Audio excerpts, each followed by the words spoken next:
Alhamdulillah pada hari ini kita masih diberi kekuatan oleh Allah untuk hadir di masjid ini dalam rangka memenuhi panggilan Allah menunaikan sholat duhur berjamaah.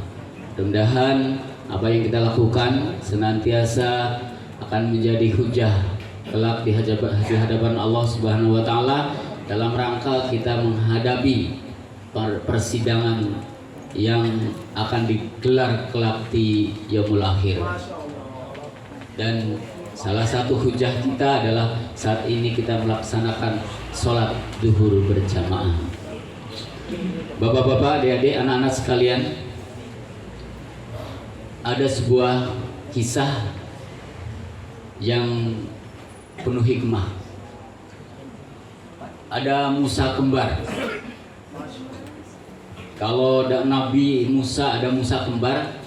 Kalau di cerita-cerita sekarang juga ada cerita-cerita kembar. Di pewayangan ada Gatot Kaca kembar dan lain sebagainya. Ini Pak Sartono yang paham. Musa kembar itu pertama Musa bin Imran alaihissalam, dan yang kedua Musa bin Ja'far As-Samirah.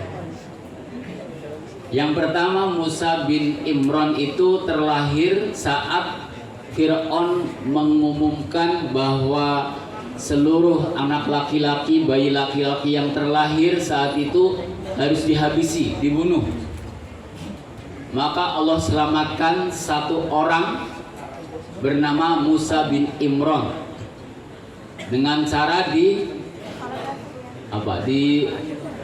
ke sungai Nil. Dan diselamatkan melalui tangan siapa? Tangan Fir'aun saat itu. Fir'aun yang mengaku sebagai Tuhan menyelamatkan Musa, mengajari Musa, mendidik Musa, membesarkan Musa. Gak mungkin Fir'aun mengajarkan Musa itu tauhid. Gak mungkin Fir'aun mengajarkan Musa itu Islam, keimanan kepada Allah. Pasti akan mengajarkan hal-hal yang bertentangan dengan itu, yang berlawanan dengan ketauhidan. Dan pasti akan mengajarkan bahwa Fir'aunlah yang terbesar, yang mendidiknya, yang membesarkannya. Itu Musa bin Imran, terlahir dari keluarga Imran tadi, bukan keluarga Imran tapi dari bapaknya, yaitu dari ibunya. Suami Imran tadi itu istri, ya, suami istrinya Imran, dengan dididik dengan cara yang bertentangan dengan tauhid. Tapi besar Musa menjadi penentang yang mendidiknya, menjadi penentang yang mengasuhnya, yang membesarkannya. Itu Musa bin Imran. Yang satu Musa bin Ja'far As-Samirah, itu terlahir dari pasangan inset. Dalam satu riwayat, inset itu pernikahan satu darah, kakak adik. Dan saat terjadi tsunami besar di daerah Palestina, kalau salah Samirah itu masuk wilayah Palestina. Dan Samirah itu, Musa bin Ja'far itu diselamatkan oleh Allah juga, dan dibesarkan, dididik oleh malaikat Jibril yang menjelma menjadi manusia. Itu Musa bin Ja'far As-Samirah. Setelah besar, aneh dia. Kalau Musa bin Imran itu besarnya menjadi penentang kesyirikan saat itu, tapi Musa bin Ja'far yang dibesarkan oleh Jibril, dididik oleh Jibril, kan nggak mungkin Musa bin Ja'far itu dididik dengan kesyirikan. Pasti dididik dengan tauhid yang dididik malaikat Jibril. Pasti dididik dengan keimanan, akhlak yang baik. Tapi apa yang terjadi tatkala besar? Musa ini punya cita-cita menjadi Tuhan. Padahal dia dididik dengan iman. Yang mendidik itu gurunya Nabi Muhammad SAW, tidak main-main. Tapi apa yang terjadi? Didikannya menjadi penentang Allah Subhanahu wa taala. Dan dua Musa itu bertemu di Mesir. Saat bertemu, mereka menjadi kawan. Musa itu, yang Musa terkenal, Musa bin Ja'far terkenal dengan Samiri, dan yang Musa ya tetap Nabi Musa bin Imran itu. Akhirnya sempat berpisah tatkala Musa terusir, Nabi Musa terusir dari Mesir karena pembunuhan sebelum jadi nabi. Akhirnya pergi dan bertemu dengan Nabi Ayub. Bukan Nabi Ayub, Nabi Shu'aib. Maka nikahlah dengan istri Nabi Shu'aib, dan setelah itu anak Nabi Shu'aib.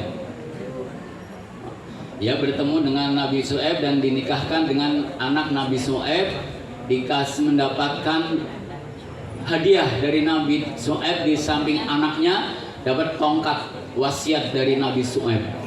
Dan kembalilah Musa ke Mesir, bertemu kembali dengan Samiri. Dan Samiri sempat menjadi pengikut Nabi Musa itu, dua Musa tadi itu. Tetapi Samiri berkhianat karena memang jiwanya yang berbeda, cita-citanya yang berbeda. Tatkala Nabi Musa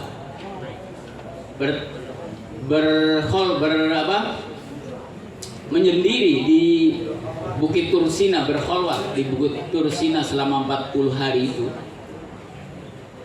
ternyata pengikut-pengikut Nabi Musa dikhianati oleh Samiri, Musa yang satunya tadi, Musa kembarannya.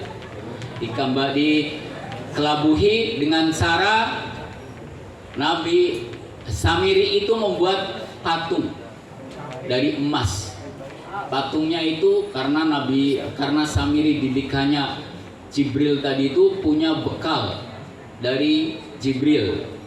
Bekalnya itu dia punya bekal tanah, dilemparkanlah tanah itu sehingga menjadi patung anak sapi yang bisa bersuara.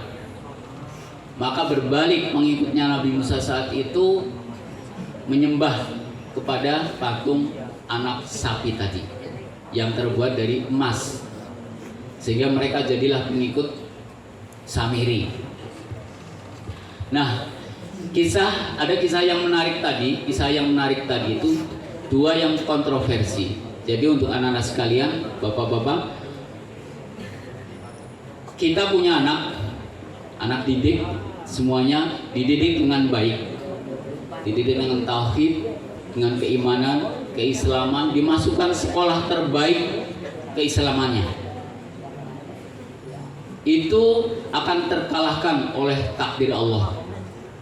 Kalau anak kita sudah ditakdirkan menjadi penjahat, jadi penjahat juga, seperti Samiri tadi itu.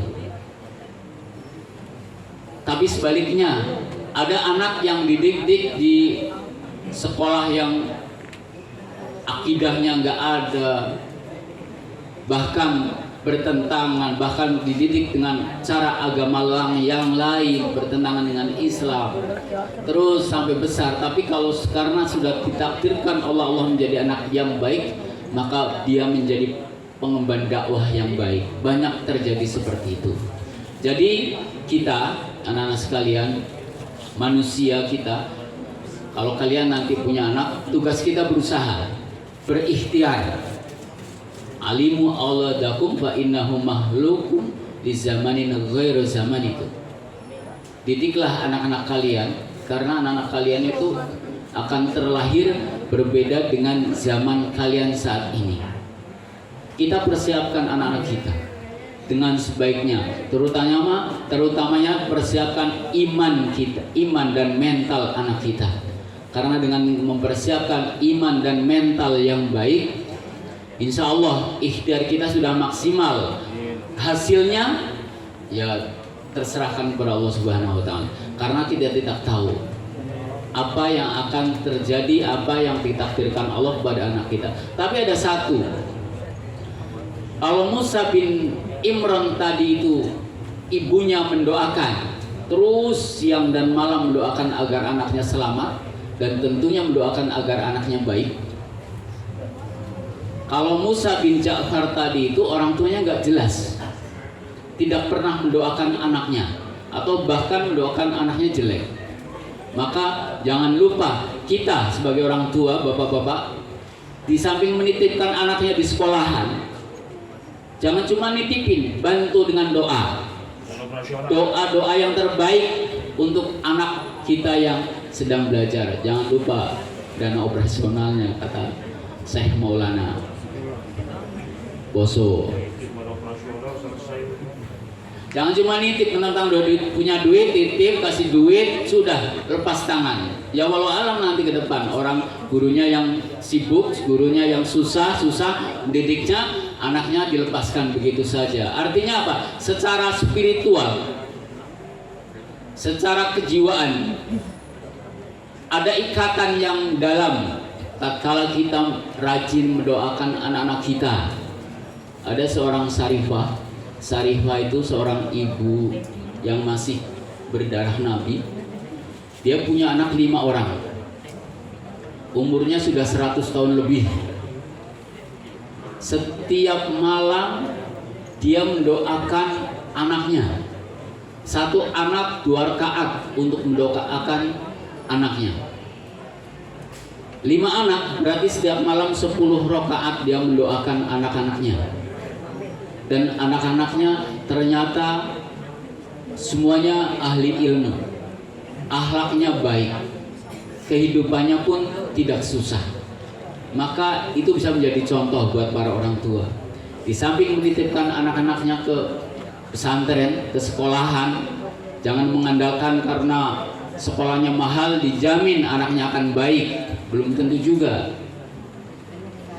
Doakan, bantu doa dari orang tua, dan keberhasilan dari doa itu nanti akan dipetik oleh anak-anak kita 10-20 tahun yang akan datang. Maka jangan putus asa doakan orang tua. Anaknya juga demikian juga. Jangan mentang-mentang sudah sekolah mahal, di Yapis nggak mahal ya. Sudah sekolah di Yapis, tiap hari ngaji, tiap siang ada kultum, terus nggak berdoa juga. Maka berdoalah untuk diri sendiri agar kalian pun ke depan menjadi anak-anak yang baik, yang soleh dan soleha, yang diharapkan oleh orang tua, yang diharapkan oleh agama sebagai penerus pengemban dakwah Islam ini. Karena Islam itu akan diteruskan, dilanjutkan oleh kalian semuanya. Bapak-bapak yang di depan yang sudah sepuh ini, bapakmu juga itu nggak lama lagi akan tamat, akan meninggalkan dunia ini. Kalian itu masih puluhan tahun, maka kalian punya tanggung jawab menggantikan bapak-bapak kalian, guru-guru kalian yang sekarang sudah menginjak usia lanjut, untuk meneruskan, untuk menjadi pengemban dakwah risalah Islam ke depan. Jadi kesimpulannya adalah bahwa di samping kita mendidik anak dengan baik, maka kita mendoakan anak kita dengan baik pula.